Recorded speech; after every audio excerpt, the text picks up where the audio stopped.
What's going on, folks? Johnny the Historian here. This is the beginning of a series. It's been a long time since I did any videos. It's been a rough couple of years. Haven't really got back into it, but I want to get back into it this year. I ain't making promises because I don't know what life's going to bring, but when I get the chance. But this is going to be the start of a new series. Pretty much, it's going to be a bunch of them later on down the road I have planned. There's going to be three basically series that I'm going to be doing. The first is historical lectures, which is going to be the first episode. The second is going to be basically called sermons and lectures, theological sermons and historical lectures. So we're going to mix theology and history combined. Okay, where it's mostly a bit of a sermon as well as for spiritual life as a Christian to the historical concepts behind it. Okay, there's going to be a lot of that. Explain that more later on when I do that series. And the third series is basically going to be on current events, on pretty much what's a historian's view on current events right now. So we're going to look at the history of everything that ties to the event that happens the present day that we live in. Like the Russian-Ukrainian war, why is Trump doing what he's doing? I mentioned a few comments. I was going to do a video of the question that America is the new Nazi Germany and Trump is performing the new foreign policies of Nazi Germany. That might clarify that up a little bit. It's pretty much mimicking the same thing, but just differently. The funny thing is, it's still towards NATO. It's pretty cool, and I mean, Russia's been doing this for a bit too, pushing the bounds of that alliance, and trying to poke in the bear. But anyway, and that's what that series is going to be pretty much like as well. But this series is what I'm going to start off first, is knowing what history is and how to view history, how to study it, how to analyze it, what history is, where it come from, who invented it, why, mostly how is it important to know in your life, besides why is it significant to know history. Okay, now we all dreaded history in high school. All right, a lot of research, a lot of writing. Okay, we had to do presentations. We had to get up there and go, you hated history class. A lot of people like to believe that history is not important because what happened in the past is in the past, man. Libtards. So, you hippie, liberal, communist, leftist libtards. Just that portion that you just want to rip their heads off. Alright? You just want to put them in a gas chamber. Okay? You kind of feel like, fuck these guys. So this is pretty much what we want you to do, right? But this episode is basically what history is. The history of history. Okay, so we're going to look at what a historian is, the history of where history has come from, how it developed, and what it is today. History at one time was just oral tradition, all the way up to today, which is an academic discipline. And what does that actually mean? Where did it come from? Okay? But really, what is history? The history is pretty much the study of society, human societies and their development over time to understand peoples, cultures, and events by analyzing the evidence and study the change over time. Okay, so it covers all aspects of human society. And the important thing is like the aspects are basically like political, social, economic, scientific, religious, military developments, everything, even medicine. Everything to do with history. But at the same time, as an academic discipline, you have to, as history is analyzed and interpreted evidence and narratives of the past to create current narratives about and to explain how it happened and why it happened. Okay? Sorry about that, a little bit juggled there. There's a lot right there. So basically that's what history is. And one thing was where the word history comes from. What it means is a record of inquiries. And this you got to think to the Greeks. Well, they had a record of inquiries going around with a lot of little boys and orgies on a Friday night. That's what probably they did. A lot of philosophy comes into moments like that, a drunken orgy party. It's amazing how these philosophers would come out of here and come up with these ideas. Well, they were well relaxed. Go figure. Wish we could do that today, but not really, can we? So, sucks. But, even the word as a historian is known as witness, or translates from witness from the ancient Greek. And that's what you're going to notice throughout the course of human history that way. A historian is a witness of the current events that he lives in, and he documents. Not every time, but... Alright, we'll get into who's the first guy to do that. You should know who he is. Now, the thing is, personally to me, as a historian, history is almost like compared to a Christian and their daily bread. A Christian needs to pray and study the Bible and God's Word every day. For a historian, it's the same thing. You study history, you put events together to find the truth. Alright? Faith, truth, faith is truth. Okay? So you have to find this stuff in. Okay? It's not a cup, it's not a cup of sugar, okay? It's more than a cup of sugar. You're baking a pie here. You're going to need sugar. You're going to need yeast. You're going to need all these ingredients to make this happen. And sponsored by Polar Pop. Not really. Okay? I'm drinking out of that. I don't care. So, whatever how you think. To me, though, history is like the human Bible of civilization. Alright? It's full of vast pages of, like, untold moral lessons and stories. Countless endeavors and adventures of humanity and our ancestors. Boundless experiences we can learn from. Top of that, we also had triumphant accomplishments.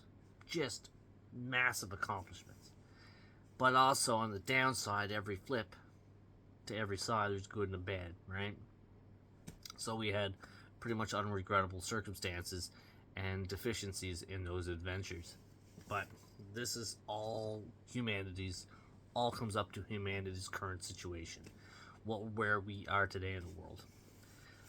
Throughout this course, I'm going to put a bit of my life into it, about me, my path to history. It wasn't just that, okay? I'll give you that. But one of my favorite quotes of history, and it sums history up almost in a nutshell. Now, you may think, yeah, I know. But David McClellan once said, and I love how he says, history is who we are and why we are the way we are. End quote. One of my favorite quotes. And if you dig into that quote, that is history in a nutshell. That's why we study history. What do you get out of that quote? We'll keep referencing probably back to this quote over time. So, we'll see how this goes. Now, as a historian, you got to think there's lots of reasons too when it comes to history. There's mostly 10 reasons the importance of studying history. 10. Okay, sometimes there's 12, sometimes there's more. But if you sum them all up, I go down to about 10. You can pretty much, I remember in school it was like 18. So, it wasn't the greatest thing. But there's 10, okay? I'd put it down to 10, okay? First, number 1, the past explains and examines present current events that we live, okay? So what's going on in the world right now? A lot of things, right? Well, everything comes and stems and has origins of something. Trump took Venezuela, right? Well, that's a big event. What the point of that was? Why is China doing what they're doing? Why is Russia doing what they're doing? All this stems from a long history of traumatic events that lead to this. And I compare civilization to the human being. Not much different. Alright? From your history, you as a person, you are a product of your environment and your experiences through the course of, if you live 40 years, 50 years, how old you are today. That's important. Now, you ever ask yourself, if people are like, I wonder what the hell is wrong with that guy? Why does he do that shit? Is he something wrong with that dude? Well, chances are why he's doing it is because he had a traumatic event. Why is he scared of water? Well, you have a logical statistics. A lot of people that had near drowning experiences when they're a kid have a fear of water. Some people just like, why doesn't he this? Why he's like 50 years old? He's got his license yet, right? Maybe because he had too many car crashes when he was younger. He was in them, and he's scared that he wanted to be the driver of such accidents. And some people, it all goes down to they just don't like driving. But you got to find out from the person and from their history to find out why they do what they do today, and you're just asking these questions about it. Why are they doing this? Right? It's got to go both ways. All right? It goes into a lot of things. Like, take friendships, for instance. Like, I have a lot of friends, like me and my best friends, like, I can understand why he does what he does because of his past.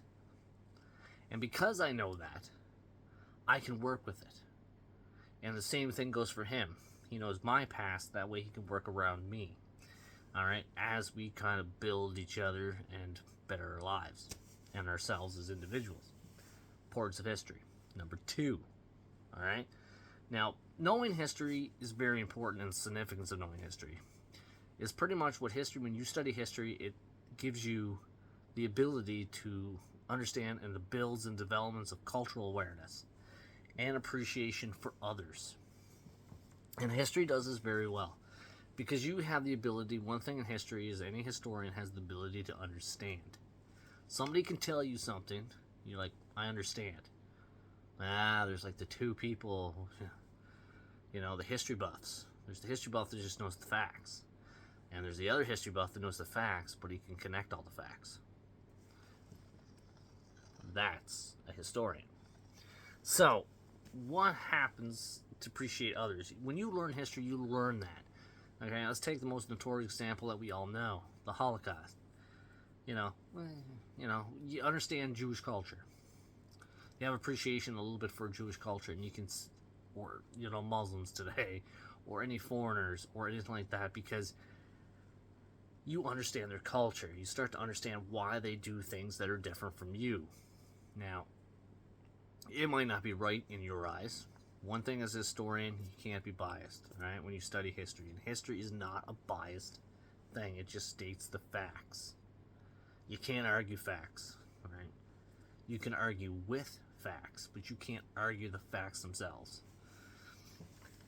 Keep that in mind. Most people just don't fucking keep that in mind. So, here's the other great thing about it. It builds in you to develop a cultural awareness. Not just of your own culture, but even other people's cultures.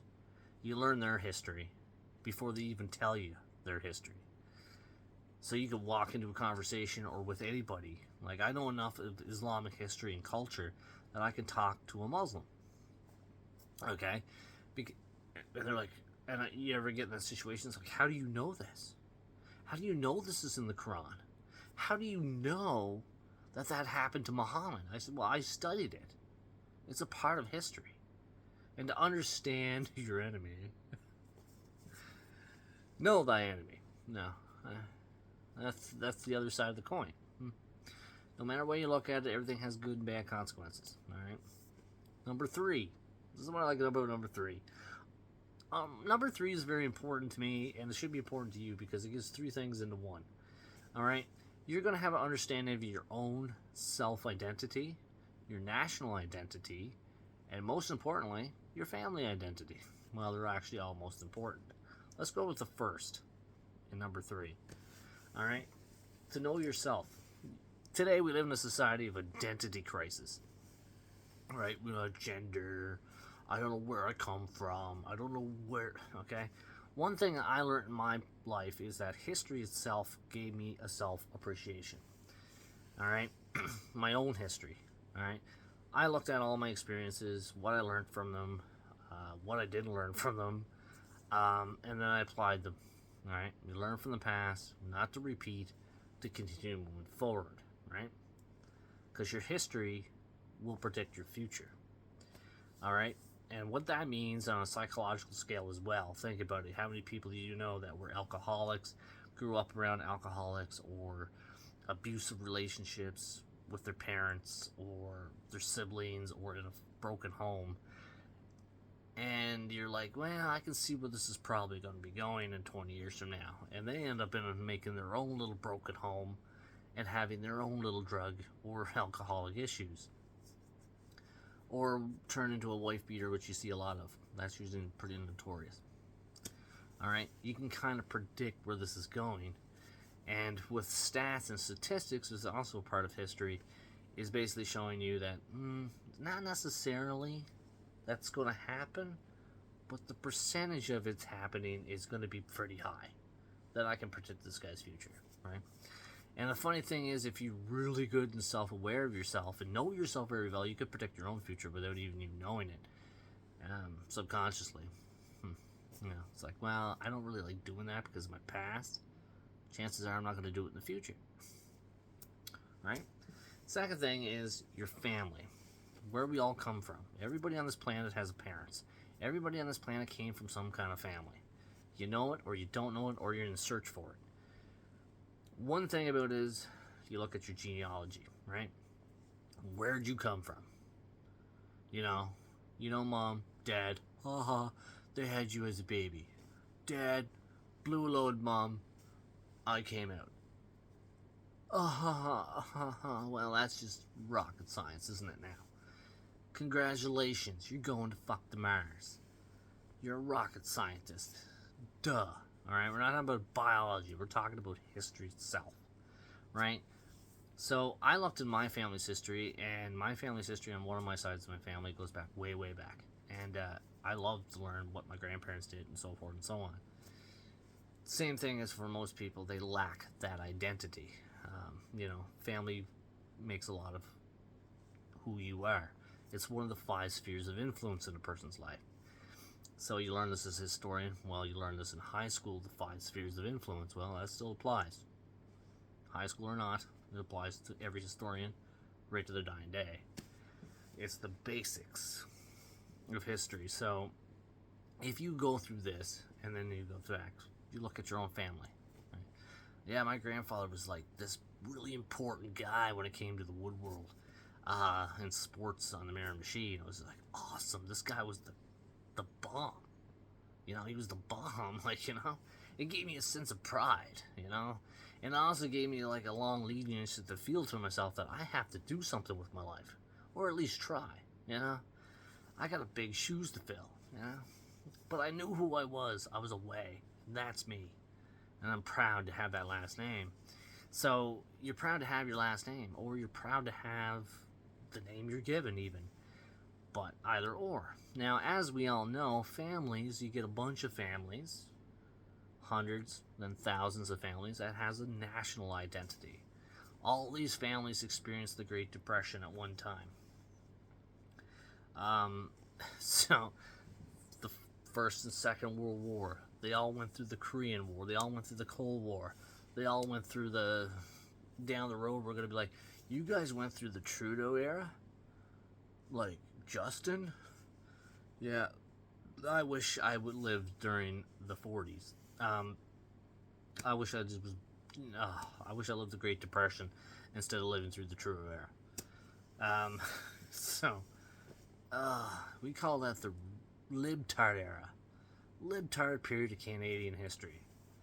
You know what I mean? So, it kind of goes with that. But we all have a national history that all our families experienced. Your family went through the Great Depression, 110%. You wouldn't be here today if they didn't. Period. So, all our families went through the Great Depression in our nation, so how did we all deal with it from our past? Somebody else could have basically, they did very well, okay, during the Great Depression. It didn't affect them. But in your family's history, your parents, your great-great-grandparents had to actually really... they were jobless, they were living off the land, they were just off the grid trying to survive. But that's our national history. We all experienced it, all our families and all our personal, not our personal, but our family history. All right. As a personal history, we all lived through the Trudeau era, right? It all affected us differently. Some of us were okay during the Trudeau era. Justin Trudeau, piece of shit. Right? And that's the facts. But a lot of us weren't, right? So this goes right up to and what Martin Luther King Jr. once said, and it's one of my favorite quotes, and it actually goes towards reason 3. We are not the makers of our history. We are made by history. And that's what I mean he had nailed it on the head. You are a product of your history. What you are today is a product of everything that you've been through. From your family, from your national history, from national events, to your family's events, and to your own personal events. They're all linked. Okay? For instance, make up an example. Alright, during the economic downturn, on a personal level, I lost my job. We all got laid off. Okay? That was a national event. It affected tens of thousands of people across the country, especially even during COVID, let's say. Alright? This is about the time we'll use COVID. So on a personal level, I lost my job, but also on a family level, it was hard to sponsor my kids or family or anything that I could do. Right? And I wasn't the only one. There are other families doing it. That brings you to a national history because you're all fall into that group on a national scale, about tens of thousands across the country. So it gives you that awareness. It gives you that connection to others. It should. If it don't, well, you just live your life. I don't give a fuck. But number 4, this is where it goes nationalism. Okay, it builds citizenship. Now this is a tricky one. This is a whole seminar within itself, how it builds citizenship. Okay? History provides a lot of context for the present day issues. Okay? Right? And an issue of national values. Okay? One thing that builds citizenship is not like when the Romans actually started to build their empire. They started to this is identity. History is a part of identity. Okay? So, when the Romans started to build their empire, let's have a little quick ancient history lesson. When the Romans started to build their empire, they started to introduce citizenship to their enemies. Okay, they conquered these people. But these people didn't feel like they were part of an empire. Citizenship actually made them feel like they were part of an empire. Alright? It's like you asked immigrants when they come to Canada, it's like, I finally got my what? My citizenship. That's when you start to hear coming out of their mouths, I'm a Canadian.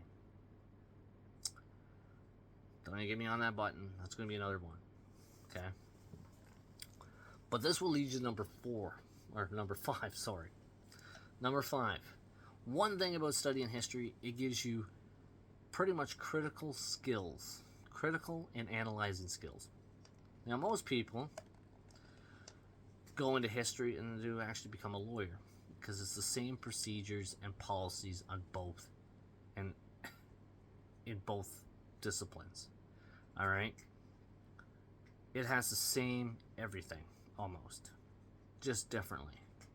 Now you're gonna get those libtards and be like, well, you don't have a judge, you don't have really a jury. Your jury is your peers. It's the same thing. They gotta judge upon your statement or your opening case. Same as the judge, you morons. And one thing, so, critical thinking, you have to do a lot of critical thinking and analyzing in history. Because you got to look at things and connect them. Pattern recognition is something that all humans have. And it's one of our survival skills as a species through history that divides us differently than any other species.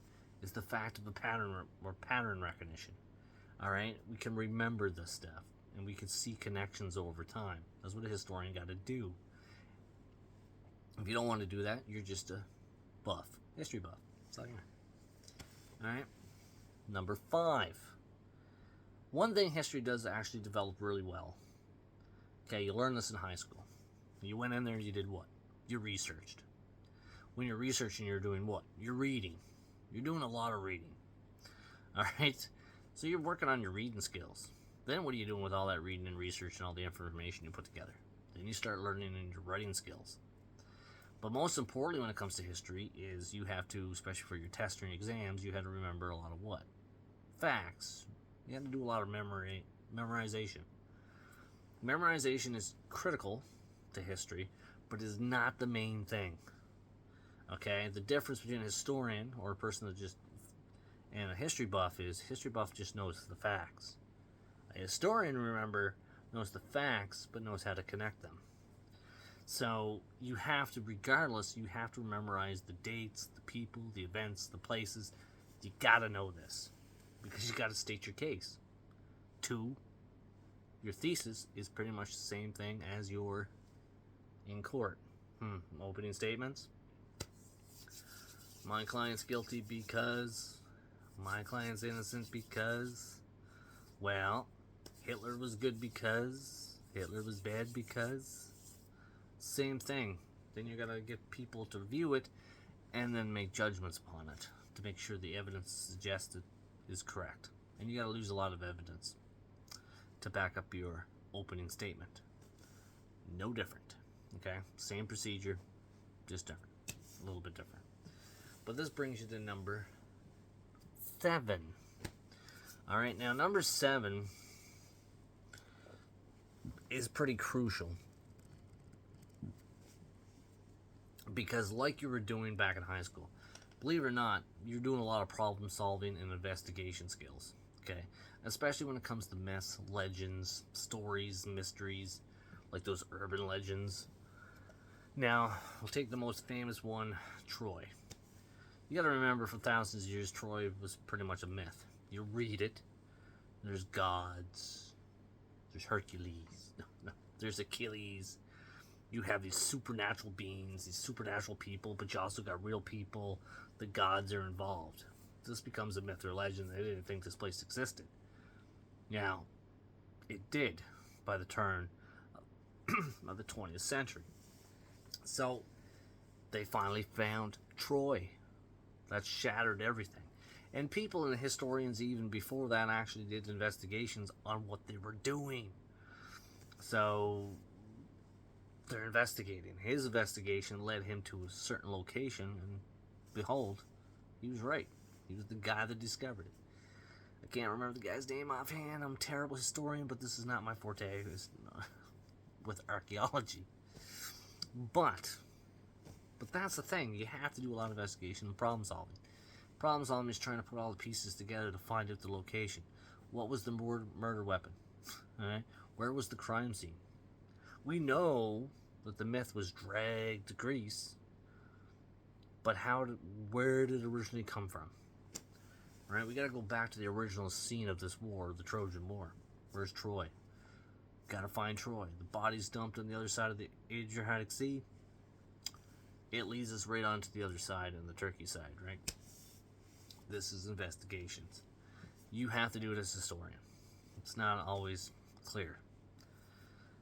Okay, so this gives you the number 8. Fuckers. 8. Understand the importance of change, especially to life patterns and connections. Number 1 and number 8. Importance of change. History will teach you that we're constantly changing.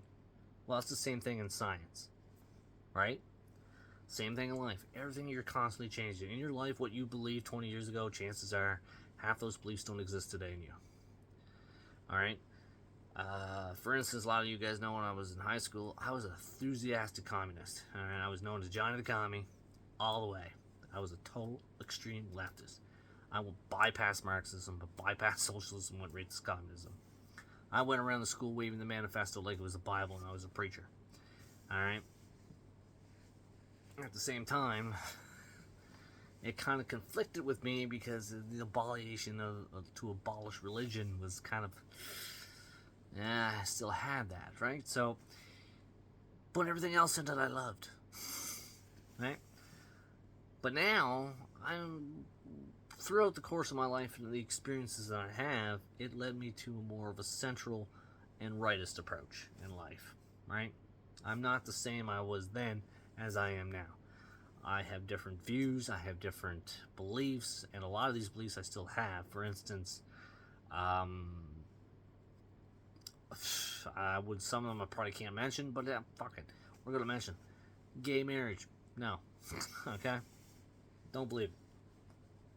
Period. That hasn't changed all my life. Alright? So, the second thing of 8 is life patterns. Now, we all go through life patterns. That's basically what that is. Through the course of human history and civilization, it has patterns. We have ups, we have downs. We have ups, we have downs. We have plateaus, we have deadlines. We have turning points.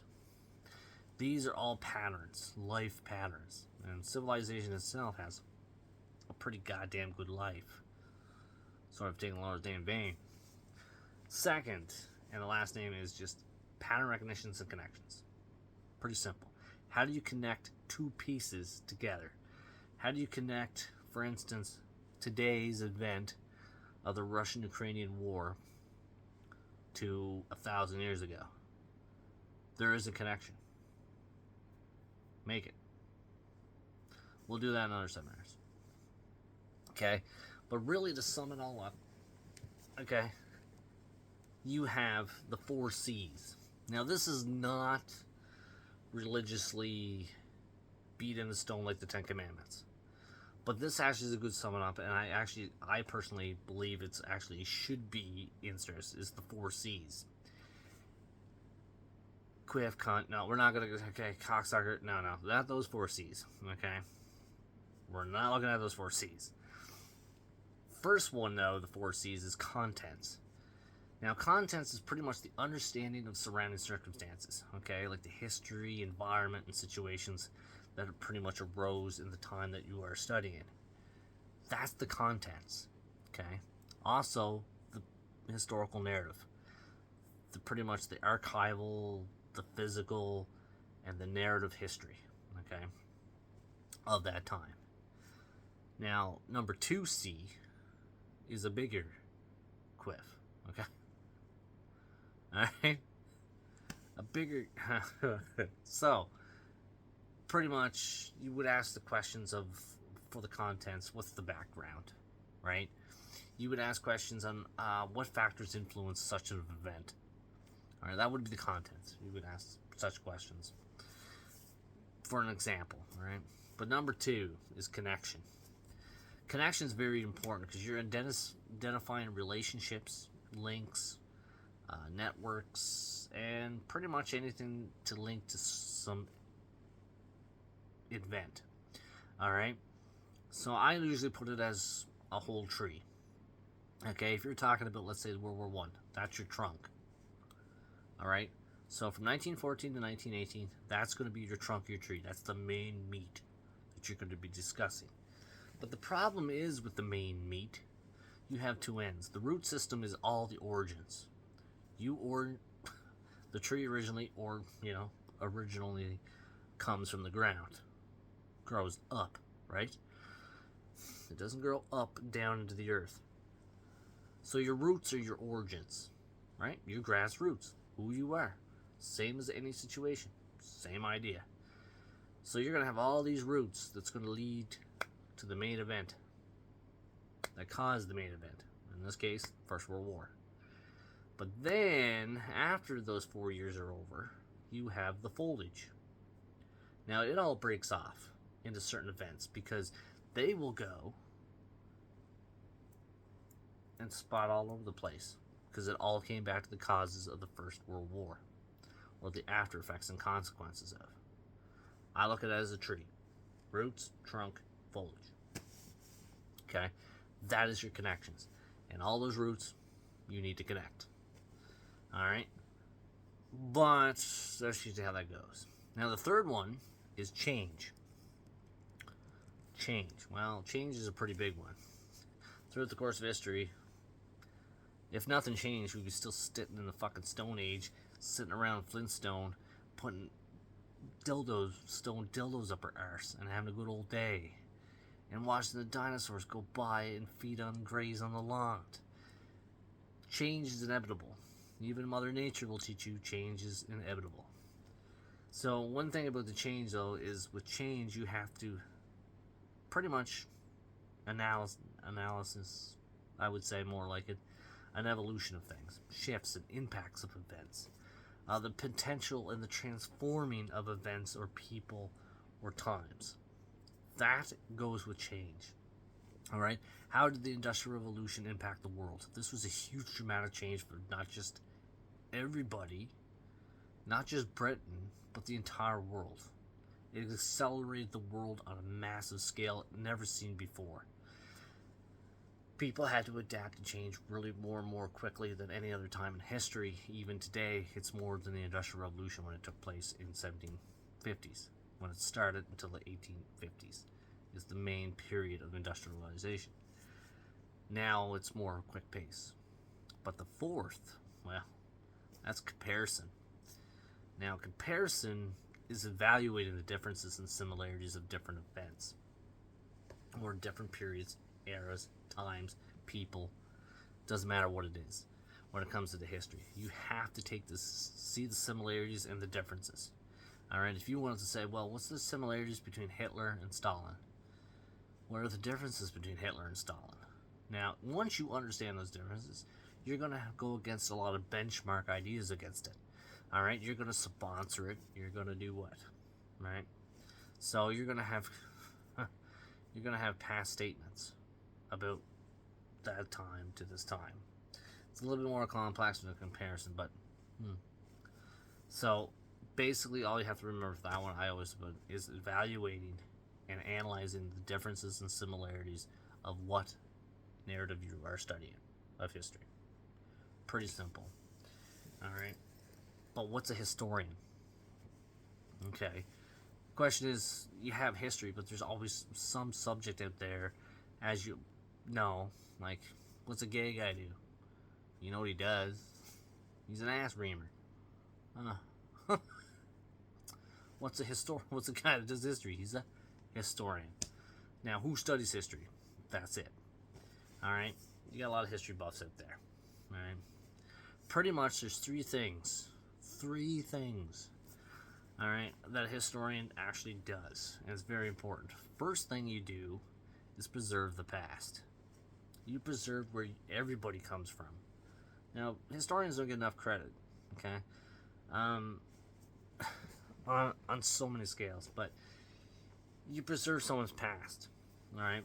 Diaries, journals, entries from people have donated into archives. These people live on forever because this is very important what they wrote at their time. I have looked at, in my career, many, I'll use a personal example, my grandmother's journals and my grandfather's journals. I looked a lot about their history that I didn't know before the time I was born, of who they were, and it was amazing to learn their history from that, and how they viewed everything from their journals. Even after they passed, I could always look back and be like, this was Nan, this was Granddad, right? It's pretty cool. And I sponsor anybody to do journals. If you do, keep going with it. If you're not into it yet, try to get into it at least. And if you can't, well, you can't. Well, nothing's perfect. There's other ways of doing things. But a historian has to do that, alright? So we got to preserve the past. At the same time, we got to explain the present. And then we got to forecast the future. Those are the three things. So, explaining the past, well, preserving the past explains the present. Now, when you explain the present, this is what we live, right? We know exactly, many historians, we know exactly what's going on in the world right now and why, without question. Because we already know. We studied the past, we preserved the past to give answers to the present time, right? But we also see what's going on now, and from historical analysis, you can predict what's going to happen in the future. Like right now, a lot of historians are starting to predict, is Trump actually going to take Greenland or not? Now, my perspective is, no, he's not. He's not going to totally annex it out. He might perform an occupation. There's a pretty good percentage chance that he might perform an occupation in Greenland. But that, what could happen? What if? Right? So you play a lot with that and forecasting the future. We'll get more into that later on in probably the next episode or two of those events. It's pretty cool. How some historians actually predict the future, and we'll give some examples. Alright? Which is pretty cool. Also, pretty much remember the 5 spheres of influence? Well, we all love those ones. So, we grew up once, we should have remembered those when we left, right? Your parents, media. Remember the other ones? Environment. Environment's very important. Okay? Remember the other 2? Put in the comments what the 5 spheres of influences are. Now, there's 5 key aspects of history for a historian to know. Alright? Basically, we just went over them. Research, critical thinking, analysis, interpretation, and knowledge are the 5. Okay? You need to know these 5 to be a historian. Okay, these are 5 historian bases. Right? Now, you can apply it when you're reading history. Okay, when you're on the news, do it. Just do it. Because a historian has 2 masters. Fritz Stern once said, was pretty close, one of my interesting quotes. The first time I ever came across this quote was in my second year in university. And actually, it was part of a historian class. And it was called Histories and Historians. History and Historians. And this is one of my favorite quotes because it's true. Alright? And he once said, a historian must serve 2 masters. The present, the past, and the present. And when you really think about it and you dig into that quotation and you rip it apart, I mean you rip it off and you just nail it. Like it's some Friday night one night stand, you start to realize that he was right. That's the masters that every historian needs to serve. And if you're into history and you really love it, you're going to have to serve those 2 masters. And if you don't like serving, this ain't for you. Okay? But because of that, who was the first? Okay, what's the origins of history? Now we're digging into the roots, then we're going to learn the trunk, and then we're going to learn the foliage. Okay? This is the example I like to use is the tree. So, now, one thing we'll get into is the origins. Who was the first person to study history? Who was the first guy to come up with the concept of history? Today, we take everything for granted. People just don't fucking think anymore. Or they think, nah. But everything comes from somewhere. I'm a guy that always, when it comes to history, I always study the origins.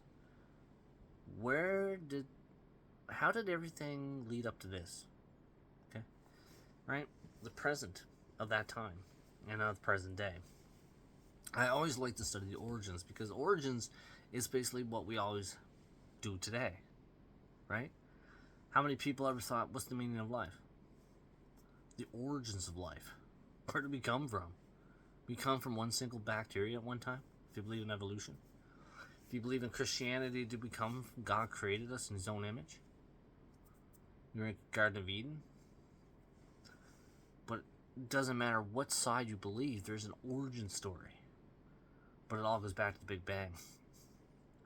Well, the Big Bang is pretty much the night that I got... yeah, it was a really good night. Well, she got the Big Bang. I just got the hoo-ha of that one. But that's another story. But the thing is, too, so everything has an origins. Who's the first guy to come up with it, right?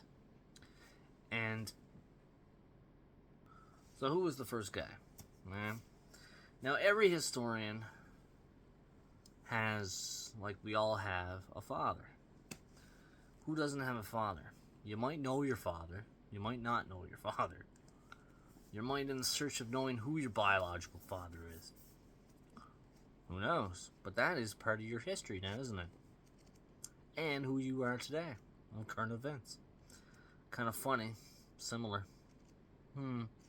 Now, every historian knows the Poppy, the Big Daddy of history.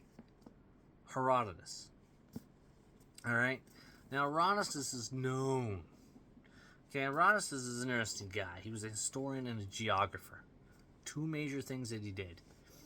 And the thing is, he was born from 484 BC to about 220, 225 BC is the time he lived. And he wrote, which I have one of his books. This is one of the first books I ever read. First books I ever owned. Was the Histories. Okay, he's the father of history. He's the guy that invented it. He wrote it all down. Now the thing with his book, he really covers with the histories, is he pretty much has a chronological order of the Greco-Persian Wars. Okay, and he explores many diverse cultures within it. Now the Greco-Persian Wars is about 499 BC to 449 BC. All right, keep that in mind. Okay, during his life, pretty much during his life. All right, a little bit before his life, during his time. Okay. Now, he is a genius. He's the guy that wrote and took everything down. Now, we take it for granted. We think it's a stupid idea, and I could have thought of it. I guaranteed if this didn't exist, no one would think of it. He was the guy up to this point in human history that thought of history. Why did we have? Now, before then, we had history. We had oral history. We had history mounted on hieroglyphs and stories on walls and tapestries and temples and cigarettes and obelisks in Egypt and Mesopotamia and India and China. Before we actually had writing, but it was just documents. We just wrote down the king sent 300,000 horsemen. It was just facts. History was just written as facts on the walls, on tables, like clay tablets, like the Ten Commandments. Okay? There was no in-depth into it. Now, one thing about Herodotus is the fact that when he lived in his time, he wrote this book. Now, in this book, he explored a lot of diverse cultures. Because he was a traveler of his time. He went all over. He went to Egypt, he went to Sicily, he went to Turkey, he went to the Middle East, he went to Babylon. Alright, he went to Cairo. He traveled all over the Western Mediterranean world, all over Greece. He did this. Now, keep in mind, this is where investigation comes in. Keep in mind, in ancient times, I want you to think, why wasn't there more books written? The only people that could read and write were the nobility, the rich. So you can automatically conclude where this guy come from. He came from a rich family. He was able to read. He was able to write. He was taught these things because he came from an aristocratic family. He came from the upper echelons. Because the majority of people back then didn't know how to read, didn't know how to write, and didn't even know what the fuck letters were. You can guarantee that Herodotus was in the upper class. And everybody that wrote back then was in the upper class. Okay? That's your investigation. That's where you start to put things together. Okay? That's just an example. Alright? The common Joe, farmer down the road, making some grapevines in Greece, didn't even know what a letter was. Never even heard of what letter it is. Okay? So keep that in mind a little, get known of the historian himself. Now, he was born in Canassus, Turkey. He wasn't even like that. He wasn't even welcome in that town. He didn't even like that town on a personal level. He left his hometown. But we're not going to get into his history. That would be another episode when we actually talk about him, just him, the whole episode. But we're just going through and looking at it as is. Now, what he likes to do in this book, right? He puts a narrative history works of the Greco-Persian Wars, but at the same time, he puts a systematic investigation of the events and everything he puts during the wars and all through his travels. Pretty much in a crucial matter and actually crucial thinking. And one thing Herodotus gives us is the idea of a thesis. Now, right off the get-go, he don't bullshit, he gets right to the point why he's writing his book. Now, this is a book that consists of 9 books into one called the Histories. Okay, there's 9 books together known as the Histories. Okay, keep that in mind. Now, the guy that gave him, here's a side note, a trivia fact, who gave him the title Father of History? It was the Roman Senator Cicero, hundreds of years after the fact, in Rome. Gave him the title Father of History. Herodotus, no Greeks gave him that title. Okay? It tells you right there, see the connection? I want you to go with that. Why would that be important? What's that tell you? It tells you a lot. Okay? It tells you how much Greek influence fell upon the Roman Empire. But people forget that, and there's countless evidence to prove them to fuck those stupid fuckers wrong, so be a good historian. Find the truth, prove them wrong. So right off the get-go, this is the reason why he wrote these books. And it gives you the sense of history, because he explores also in the books like themes of conflict. He puts a lot of cultural exchanges. Okay, this is all, keep this in mind. Cultural exchanges and the consequences of even human actions. Alright? He puts all this in his books. His 9 books, the histories. Okay? Right off the get-go.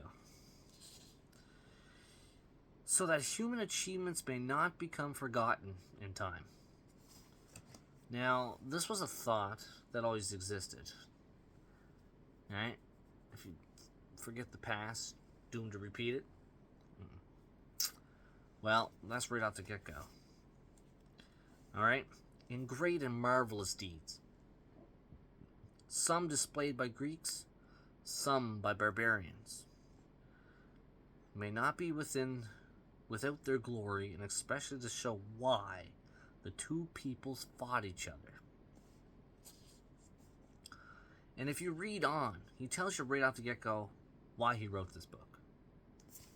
In the first paragraph of book 1. And first thing when you read it as a historian, you're going to be like displayed by Greeks and some by barbarians. He actually includes both. You got to remember the superiority, the inferiority. All right, if you were a Greek, there's 2 worlds. Greek, you were inferior. Everyone else is just take a knee. Everyone else is barbarian. If you weren't Greek, you were a barbarian. You were uncivilized. That's the mentality of the time. Do not put modern fucking shit into it. Alright? Don't ever fucking do that, because it pisses me the fuck off. This is the time of the Greeks. This is their thought process. Alright? Don't take modern bullshit and put it to what happened then. Alright? Keep that in mind. So you gotta remember, he's got the mentality, everyone else is barbarians. But this is where he actually is one of these guys that actually takes the cultures of everything else and puts it in his book. He may put it up in comparison to the contrast to the Greeks, but he doesn't really down them. So he accepts what they do, but at the same time, if you read it, you're like, well, it's not Greek. It's pretty inferior shit. Okay? Alright? So it's pretty cool how he does it. But he writes them all in here. He writes stories. We're going to be coming back to this book a lot. This is one of the most primary sources in history, in my opinion. And a lot of my seminars will be coming to this book. There's things in this book that relate to each one of my seminars. This is how much this book is pretty important. I studied a lot, read it a lot. So I probably read this book like 4 times in my life. I'll probably end up reading it again. It seems like once a decade. So, either or. Alright? So, basically, he takes everything, he shatters history itself. Alright? He takes oral traditions and writes them on paper. Right? How do you get a message through time? You write it down. Right? You can't put things back to the past. That's time travel. But you, that's really time travel. But you can send a message to the future. He has. It's been over 2,500 years. He wrote these words and we're still reading them today. He sent us a message. Don't fucking forget. So as the father of history, Herodotus does pretty damn well. Alright, now he puts a lot of divinity in it, act of gods. He was a pretty religious man. He believed in the Olympus, gods of the Olympus. He wasn't like Sophocles, which question it, okay? And one of my favorite quotes from Sophocles is pretty much the only good is knowledge, and the only evil is ignorance. And Herodotus never had that. He had the knowledge. He went out there and gathered knowledge from other cultures to preserve their way of life and to show, in a sense, that Greeks were superior to their neighbors and their foreigners. But at the same time, the upside of that, he preserved their history. Alright? Really, really good. Really, really good. So, this is pretty much part of the first episode, so we're getting more about Herodotus. But next time, we're going to actually look at the next important, also lived at the same time. These were two guys that started kind of butted heads. They knew of each other. They kind of butted heads. Especially, what we're going to talk about next time we come back is Thucydides and Thucydides. Okay, which was born in 460 to about 400 BC. Okay, this is the time he lived. He was a historian, but he also was an Athenian general during the Peloponnesian War, which he writes a book on the Peloponnesian War. But he takes a different approach. But we're going to look at that on the next episode as we get into history of history. And you're going to see how he changes the aspect of what history is again. Pretty simple. Alright? So, he does it pretty well. Okay? Because he's known as the father of scientific history. The scientific approach. And what scientific history is, we'll get into that in the next episode. But until then, remember what history is, when it was, who was the father, Herodotus, what he done, the whole shebang, how you have to take a view of history. One thing out of this episode I want you to remember is basically question your history as well. Your history is who you are today. You know by your history what you're capable of, what you're not. It actually projects what you're going to do in the future. Now, you can change it. I'm not saying there's no room for change. Fuck you, libertarians. The first thing come out, you mean you can change. Go fuck yourself. Now, here's the other thing. Read the entire book before you do a pre-review. So, alright, don't read just the first chapter and automatically take what the whole book's about. Alright? Alright, it also takes, like in a marriage or a relationship, you have to know the other person's history, and it takes a lot of time. Once you know it, and they know your history, then you can both, this is how countries work too. They both know each other's history, they could actually work out a tie or an agreement, or understand each other. But, that's what history is. But the importance of what actually history can give you as a person, history can change your life in a lot of aspects. It develops you as a person. It gives you a lot of skills, from writing, reading, the basic stuff that everybody uses, to critical thinking and problem solving, the better of researching, the skills of researching and investigating, because you have to put all these things together. And it also gives you the ability to debate. Alright, you're going to have to debate.